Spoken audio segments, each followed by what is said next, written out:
Yun mga amigo, luto naman tayo mga amigo.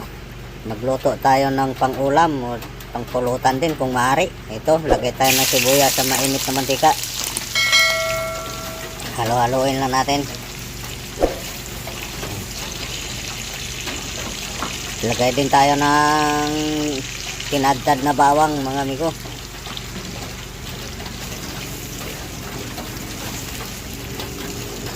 Halo-haloin lang natin hanggang maluto yung sibuyas at bawang natin. Yung ginamit natin sibuyas, dalawang klase yan, puti at pula. Ang isusunod natin ilalagay dyan mga amigo, itong pinakuluan nating karne ng pata ng baboy. Pinakuluan na natin yan, medyo malambot na yan siya mga amigo, kaya saglit na lang natin itong lutuin.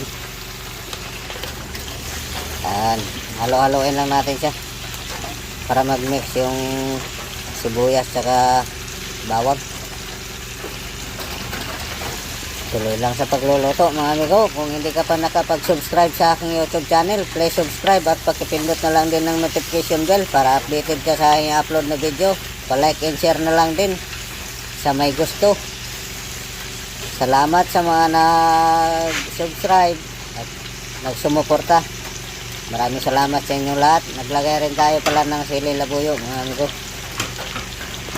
para may konting kagat ang ating niluluto. At ang niluluto natin ngayon mga amigo ay adobo sa gata. Pata na adobo sa gata to. Napakasarap nito mga amigo, pero dahan-dahan lang tayo sa pagkain nito kasi alam na. Lagay din tayo ng tubig mga amigo. Kaya itong ulam natin nga niluluto, sabi nila pampabata daw. Itong mga amigo, ngayon ko lang to nasubukan din na recipe na to na ginataan na pata, adobo sa gata. Lagay din tayo ng suka mga amigo. Napakasarap nito mga amigo. Lagay din tayo ng toyo.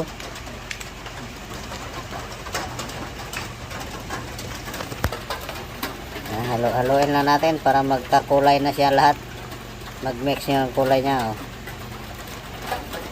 Yan, unti-unting umiba yung kulay yung niluluto natin. Kumakapit na yung toyo. Saka naglagay tayo ng ginisa mix kasi hindi na tayo gumamit ng oyster sauce. Wala tayong nabiling oyster sauce yan lang ginisa mix yung lagay natin. Saka dagdag lang din tayo ng daon laurel pampabango.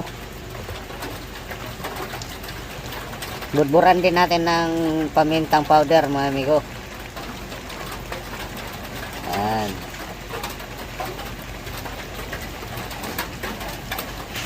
Malapit na ito maluto mga amigo. Pagkaluto nito sigurado na may pang ulam na tayong masarap.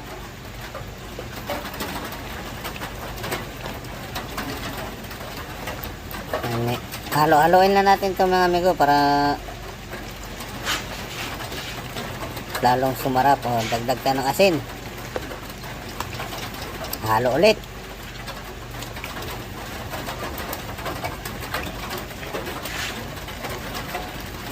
Dagdag tayo ng 2 kutsarang brown sugar mga amigo.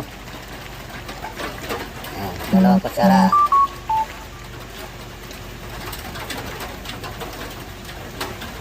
Halo ulit. Sigurado ka madudurog ka kakahalo niyan. At malambot na. Dagdag tayo ng magic sarap.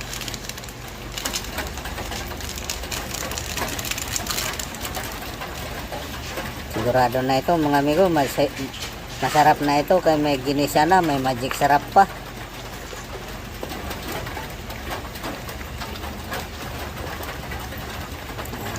Halo ulit. At ito ang nagdala ng lasa niya. Nandyan na yun, linamnam. Ngayong amoy ng gata. yan ang nagpapalasa sa kanya. Pag kinain mo, malasahan mo ang adobo talaga. Pero kakaiba kasi may gata siya. Lalo na kunting anghang. Aw, kasarap. Gaganahan kang kumain. Sigurado ubos ang bahaw na naman. Ihanda-handa nyo na yung bahaw nyo dyan. At malapit na itong maluto ang ginataang pata natin. Ito na mga amigo. Nag-reduce na yung sauce nya. Lagay tayo ng siling espada. Ayan. Lalagyan din natin ng ito mga amigo, red bell pepper yan. Atsal kung tawagin sa amin.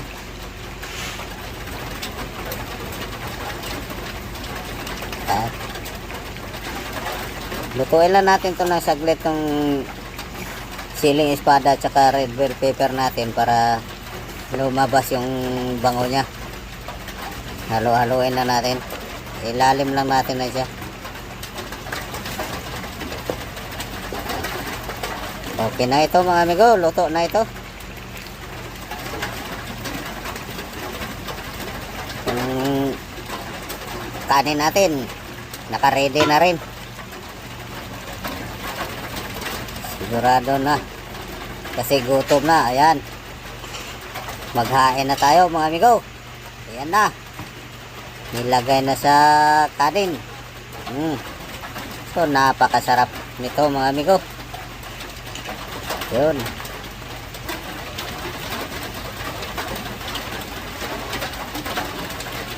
Okay na. Kain na tayo mga amigo. Dahil nagugutom na. Yan. Wala nang kawala to. Mabubusog na tayo nito. Pagkatapos natin kumain, alam na. Yung sobra niyan, sigurado sa lamisa na pupunta.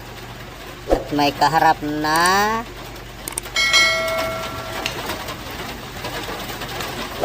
alam nyo na kung anong kaharap. Katapat niyan. Pangpatunaw. Wow, kasarap mga amigo. Tara mga amigo, kain na tayo. Hanggang dito na lang. Bye-bye.